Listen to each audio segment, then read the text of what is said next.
안녕하세요. 판례 읽어준 남자 명현호 변호사입니다. 오늘은 대구지방법원 형사판결문을 읽어드리도록 하겠습니다. 아동학대 사건과 관련된 판결문인데요. 아동학대에 대한 사회적 이슈가 많이 대두되고 있지 않습니까? 그래서 한번 준비를 해봤습니다. 최근에 공개된 판결문이고요. 사건 번호는 대구지방법원 2029단 6258 사건입니다. 피고인들은 총 3명입니다. A, B, C. A, B는 유치원 강사, 어린이집 선생님인 것 같고요. 선생님이고요. C는 어린이집 원장입니다. 근데 이 판결문에서 중점적으로 봐야 될 인물은 A입니다. B, C는 아니고요. 왜 그런지는 추후에 설명을 해드리도록 하겠습니다.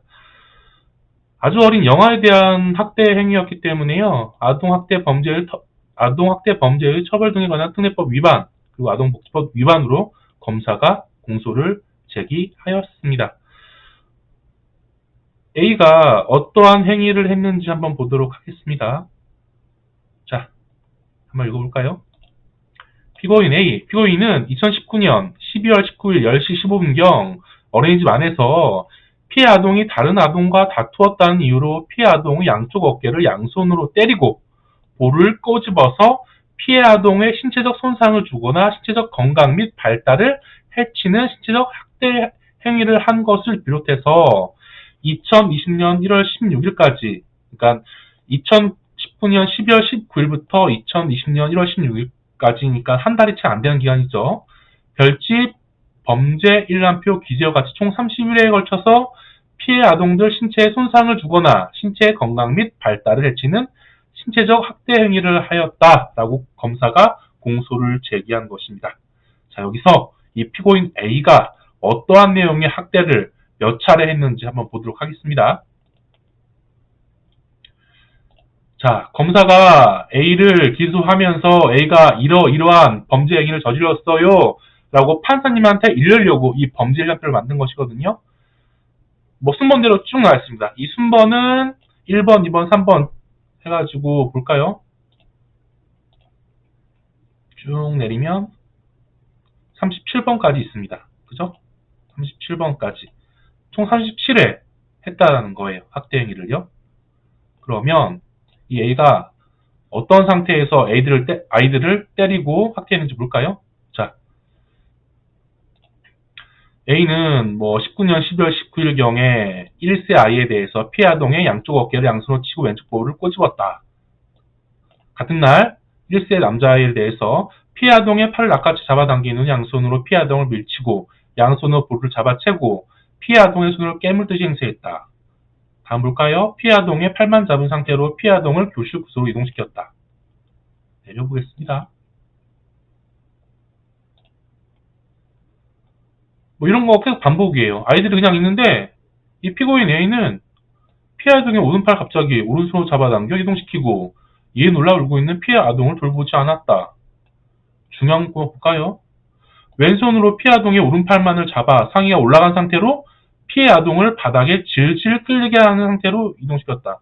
마치 가축 잡을 때요. 돼지 우리 가봤으면 돼지 축사? 돼지가 말을 안 듣잖아요. 전 대학생 때 농할 때 한번 가봤거든요.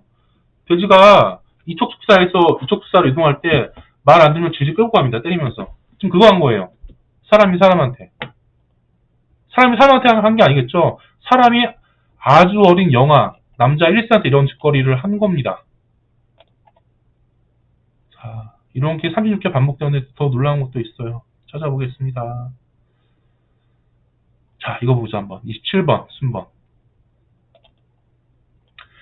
자, 피고인은 2020년 1월 10일경입니다. 양손으로 피해 아동을 잡고 들어 볼소파에 던지고 걸어가는 피해 아동을 잡아 세워 양손으로 피해 아동의 양쪽 볼을 때린 후 울고 있는 피해 아동을 달래지 않고 피해 아동의 얼굴을 왼손으로 1회 때리고 피해 아동을 양손으로 안고 좌우로 심하게 흔든 후 볼소파에 던지고 이후 양손으로 피해 아동을 잡고 위아래로 흔든 다음 다시 볼소파에 던지고 피해 아동의 양손을 잡고 바닥을 끌면서 좌우로 심하게 흔든. 이런 것을요, 제가 어른들한테 했으면 어떻게 됐을까요? 여자의 1세입니다. 1세. 1세 여아를 상대로요, 이런 짓거리를 한 거예요.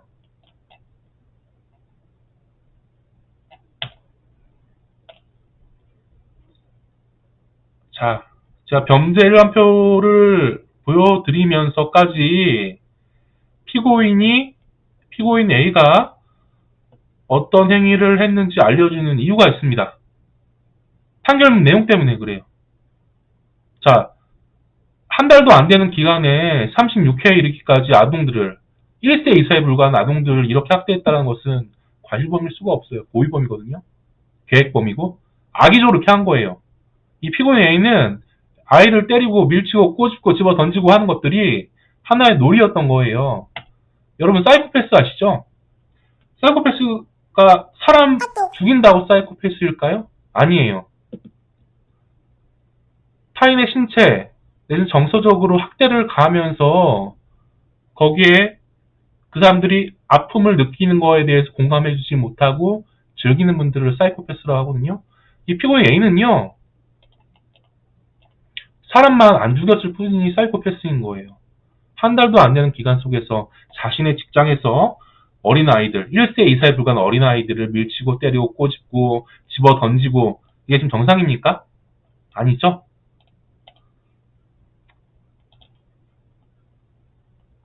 자, 대구지방법원에서요, 피고인 A에 대해서 이런 내용으로 선고를 했습니다. 볼까요? 피고인 A를 징역 1년에 처한다. 어떻습니까? 이 징역 1년이 합당하다라고 보이십니까? 뭐 1년 정도 괜찮은 것 같아요? 근데 그치지 않아요, 법원은요. 징역 1년에 집행유예 2년을 선고합니다. 실형 선고가 안 됐다는 거예요. 집행유예가 받았다는 겁니다. 왜 이런 판결이 나왔는지 한번 보도록 하겠습니다.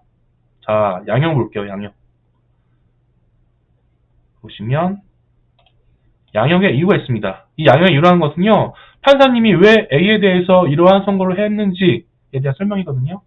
자, 피고인 A는 블라블라블라블라 뭐 여하튼 어린이집에 근무하니까 아이들에 대해서 조심히 교육시키고 다뤄야 했다 그런 내용이에요. 이건 읽으실 필요가 없는 것이고 제가 읽고 싶은 이분입니다. 자,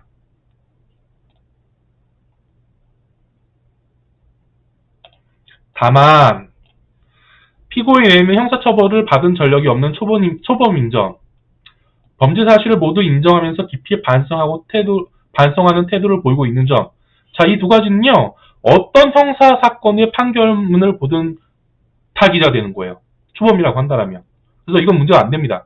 그런데 판사님이 보시기에는 피고인이 이 사건 범행으로 인하여 보육교사로서의 직업을 잃게 된 점 등을 피고인에게 유한 정상으로 참작한다라고 되어 있어요. 자, 어린이집에 근무하는 교사가 어린이 학대했어요. 그러면 그 직에서 당연히 배제되는 거 아닙니까? 그죠? 당연히 배제되고 업무를 할 수 없게 만드는 게 상식 아닙니까? 근데 판사님은 피고인이 이 사건 범행으로 인해서 보육교사로서의 직업을 잃게 된 점이 피고인한테 유리한 정상이래요. 그래서 집행유예를 선고한 것입니다. 이건 잘못된 거예요. 그죠? 자신이 잘못해서 자신의 직장을 잃은 것이 어떻게 형사처벌을 받은 양형에 있어서 유리한 요소입니까? 그거 제가 말씀드렸잖아요. 한 달도 안 되는 기간에 36회 이상 네? 어린아이들 때리고 발로 차고 밀고 집어 던지고 했다는 것은요, 악의적으로 즐겼다라는 거예요. 이제 이런 분들은 실형 선고를 과감하게 선고해 주셔야 되는데 판사님은 아직까지 그러고 있지 못합니다. 자, 사회적으로 뭐 최근에 그것이 알고 싶다 해서 정인 사건 다루면서 아동 학대와 관련되어서 많은 분들이 관심을 가지고 계시고 또 그 가해 계부 계모에 대해서 많은 비난을 하고 계시는데요. 우리 대한민국 사회에서 이 아동 학대와 관련된 부분에 문제가 계속 반복해서 발생되는 이유는 가해자의 잘못 때문이 아니라요. 이 아동 학대 범죄에 관련되어서 이렇게 약한 처벌을 하는 사법 제도의 근간에 문제가 있기 때문에 반복되는 것일 수도 있습니다. 변호사로서 판결문 읽어드리면서 이러한 사건을 마주하였을 때, 경험하였을 때 어떠한 방법으로 대응해야 되는지에 대해서 설명을 드려야 됐을 텐데요.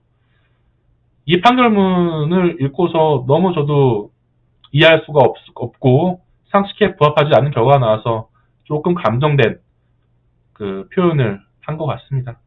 아무튼 이 판결문은 이렇게 됐어요. 아동학대 범죄 관련되어서는 앞으로 대한민국 모든 변호사가 초범이십니까? 다른 범죄 없으십니까?